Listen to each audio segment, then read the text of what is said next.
Vamos lá, pessoal. Mais um fechamento de mercado aí, dia 11, né, de outubro, sexta-feira. Dia excelente, né? Fiquei de fora das operações hoje, resolvendo alguns problemas, mas foi um dia bem direcional e alertei tudo para os meus alunos ontem à noite e a galera conseguiu surfar aí tanto o índice quanto o dólar hoje. Vamos começar aqui pelo mini dólar. Primeiramente, como eu sempre falo, temos que observar o ciclo que o ativo está, né? Para a gente poder trabalhar sempre a favor do movimento atual. Então, o mini dólar aí vem de uma tendência forte de alta, né? Barras impulsivas com bastante agressão. Chegou em uma primeira região de interesse, porém fechou acima, com uma barra bem sólida. E se a gente observar esse movimento pelos 60 minutos, a gente estava com uma estrutura até então, o fim do dia de ontem, ele fechou uma estrutura de continuidade, né? Isso aqui nada mais é do que um triângulo simétrico e estrutura da análise técnica para continuidade de movimento. As médias móveis nos diz muito sobre a angulação delas em questão do movimento vigente. Então, quando as médias estão muito inclinadas, seja no micro, no macro, e convergentes, ou seja, próximas ao preço, existe uma força, uma demanda compradora muito grande a favor daquele movimento. Então, a gente precisa estar atento para poder seguir o maior fluxo, né, a favor do movimento que é mais forte. Existe vendas lá no intraday por ser day trade? Existe, mas você tem que saber o tamanho do espaço gráfico que você pode movimentar.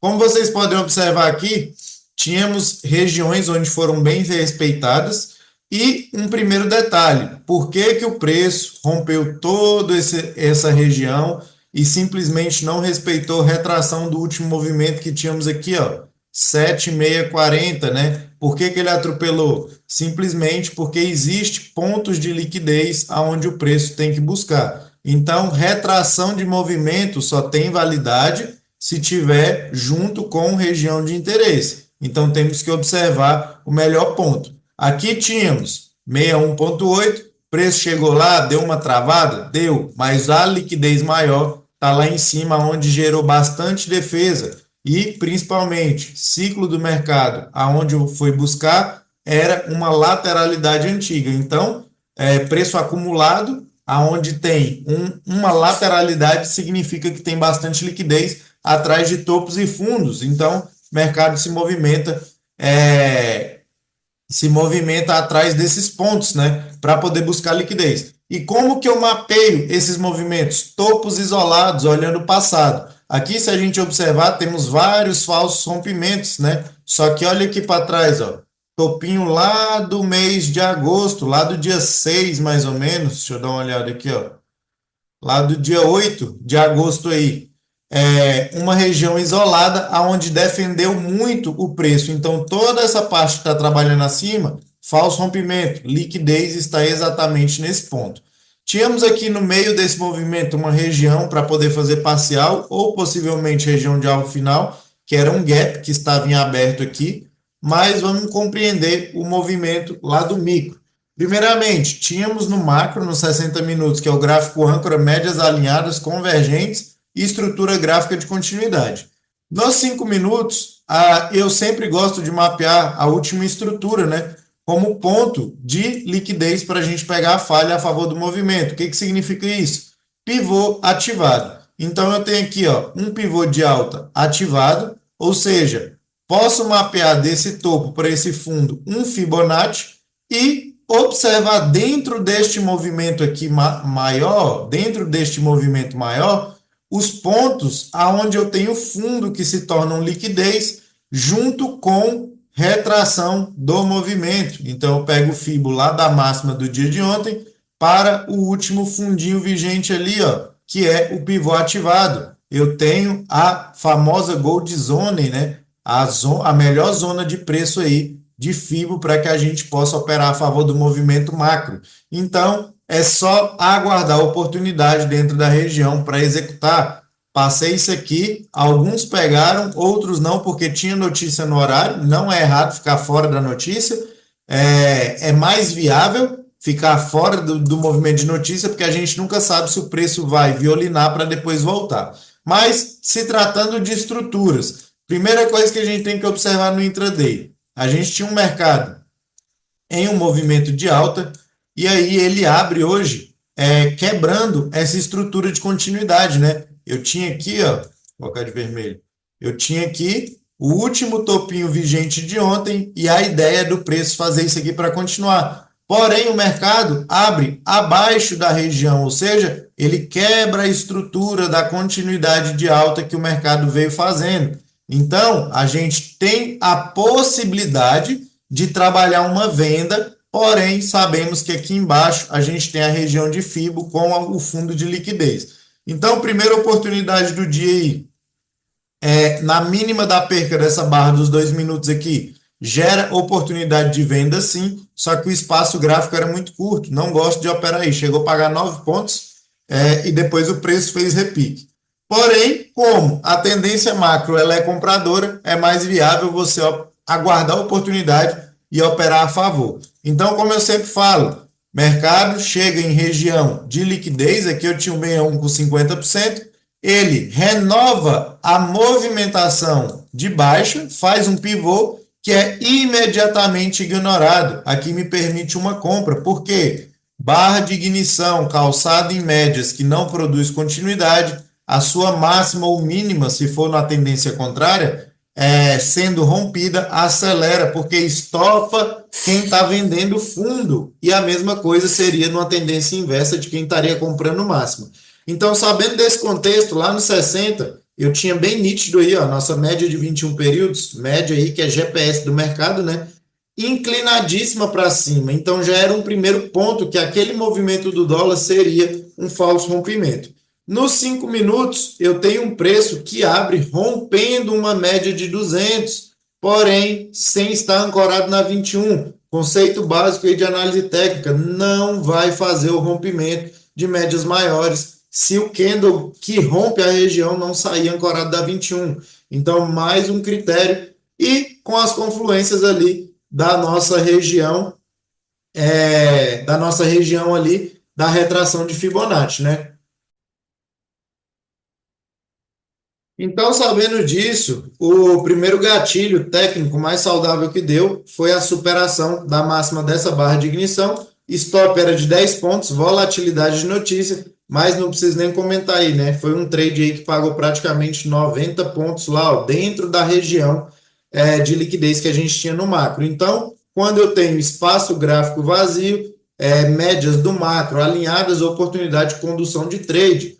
E aí, outro gatilho técnico que deixou é só aguardar a inversão da estrutura. O que significa isso? Se eu venho de uma falha de fundo, eu tenho que esperar a quebra. Mercado quebra o último topo vigente aqui, ó, da movimentação de baixo, faz seu rompimento, volta, troca polaridade na cabeça do pivô, ou seja, reteste, gatilho de confirmação, superação da barra de venda, e depois deixou uma barra ignorada aqui. Então, contexto lindo aí para quem pegou depois e ainda surfou praticamente 70 pontos nessa movimentação. E deixou gatilho técnico aqui e a superação dessa barra de venda aqui na cara da média de 9 também, oportunidade de compra aí na condução do movimento. Pelos 5 minutos ficou excelente, né?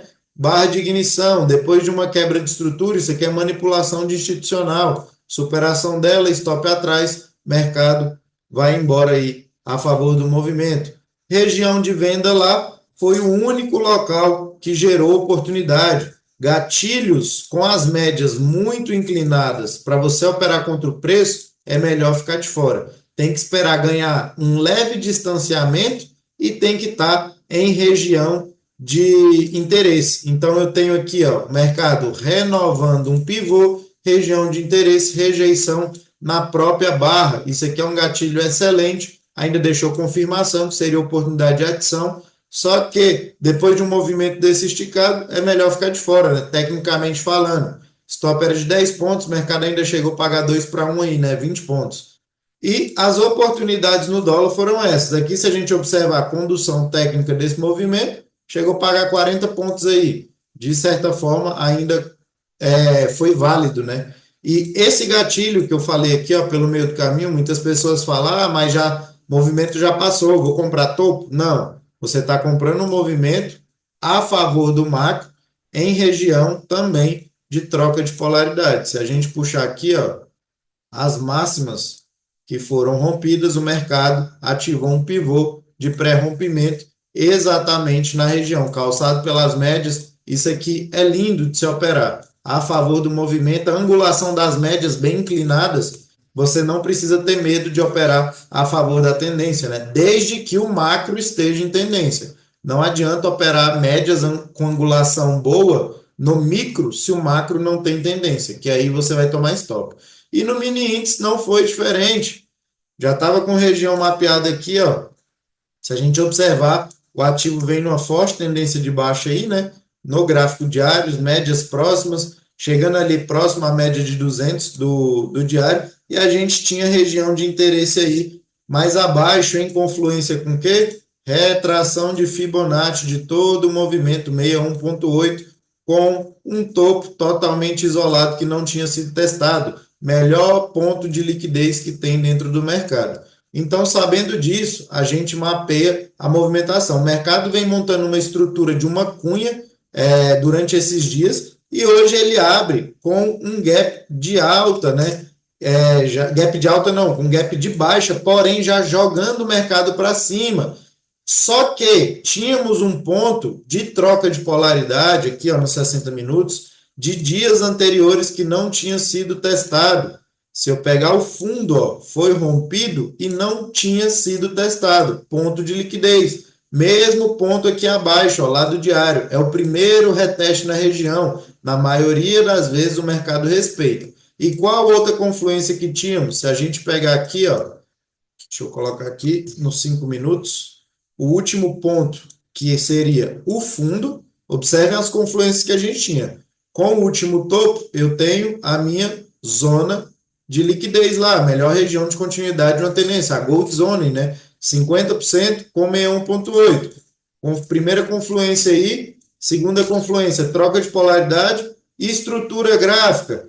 A gente tinha aqui, ó, mercado no dia anterior montando um alargamento. Alargamento tem suas estruturas geralmente em 3 toques após a identificação do falso rompimento, que seria o que aqui, ó? A ativação do pivô de alta e a ativação do pivô de baixa. Então, eu tive 1, 2, terceiro toque. Após o terceiro toque, geralmente, a gente tem que observar o movimento macro a favor da tendência. Então, região de liquidez, terceiro toque, na máxima de um alargamento, muita confluência de trava na região para a gente observar. Em questão de médias móveis, tínhamos ali uma média de 50 períodos dos 60 minutos passando na região, estava um pouco longe, mas de certa forma tínhamos médias móveis do diário aí está um pouco mais acima, 15 minutos, temos as médias de 200 ali próximo ao preço, nos 5 minutos a gente tinha também aí o preço tentando fazer o rompimento das médias de 200, porém esse tipo de movimento aqui, ó, não tem validade com médias emboladas, isso aqui é candle de impulsão, barra elefante, né? Candle gatilho fora de contexto, não tem validade. Levando esse movimento lá para os 2 minutos, dentro da confluência, só teve 2 operações com oportunidade muito bem saudável dentro do meu operacional, ao meu ver. Renovação de máxima, ou seja, a falha do movimento, a barra de ignição que sai da média, que não produz continuidade, a eliminação dela é gatilho de entrada. Então, oportunidade de venda aí. Esse stop aqui, se não me engano, 200 pontos, mercado pagou 1.400 de ponta a ponta dentro de região de liquidez. Nos 5 minutos, o cenário ficou mais bonito, né? Temos as médias flats, mercado tentando dar continuidade sem força. Após uma barra de ignição dessa aqui, ela tem que produzir continuidade. Não foi, observamos a falha, renovou máxima, rejeitou, oportunidade na perca da barra que tentou dar continuidade na ponta contrária. E dentro dessas confluências, a melhor oportunidade ao meu ver, de continuidade desse movimento, aqui, de fato, é região de compra, deixou o mesmo comportamento que eu falo, mercado aqui, ó, nessas mínimas, ele deriva, e aí ele chega dentro da região de liquidez, ele renova a mínima dentro da própria barra, ele rejeita. Aqui é a oportunidade de compra, stop atrás dela. E aí tínhamos o fundo também aqui, né, da estrutura da cunha, e aí o mercado passou um calorzinho ali, mas depois ativou e foi embora. Nos 5 minutos, mesmo conceito. A gente tem um mercado que caiu reto, longe da média de 20, chega com barra de ignição sem estar calçado na média, deixa gatilho. Gatilho aqui era o doji, superação da máxima, ativação. Não tinha chegado a ativar, mas deixou barra de retomada aqui, ó. Quem gosta de padrão gráfico, 1, 2, 3 de compra, mercado deslanchou aí dentro de uma oportunidade onde pagou aí inicial 500 pontos reto. E aí, a confluência que eu falei para vocês de continuidade, se a gente observar troca de polaridade do movimento do dia, que foi rompido e não tinha sido testado, então o mercado retorna para testar. E se a gente puxar uma FIBO do movimento todo, mesma zona novamente. Deu duas oportunidades no mesmo ponto. Aqui só pagou parcial para livrar o risco, né? Mas aí entra o conceito lá do que eu falo. Renovou máxima, ativa pivô. Falhou, chegou a pagar 230 pontos aqui, ó. Falhou, a gente executa a oportunidade. E aí, em confluência de médias, tínhamos no primeiro teste VWAP como confluência, máxima da cunha, e no segundo teste ali, o mercado chega ó, com uma força muito forte, renovação totalmente fraca. É só olhar para os candles que a gente consegue identificar. Então, aguarda gatilho na falha e executa nos 5 minutos, média de 50 períodos aí dentro da região. Barra de ignição, ativando um pivô, porque renova a máxima, e aí que não produz continuidade, longe de médias, perca da mínima, stop na máxima. O mercado ainda pagou aqui nessa confirmação mais 500 pontos. Então, dentro das estruturas aí que eu sempre falo, que o mercado, a gente tem que olhar para o preço dentro das regiões e das estruturas, tanto estruturas de continuação como quebras de estrutura. Então, isso é o mais importante diante do gráfico. E aí a gente consegue mapear da onde o preço vem e para onde ele vai.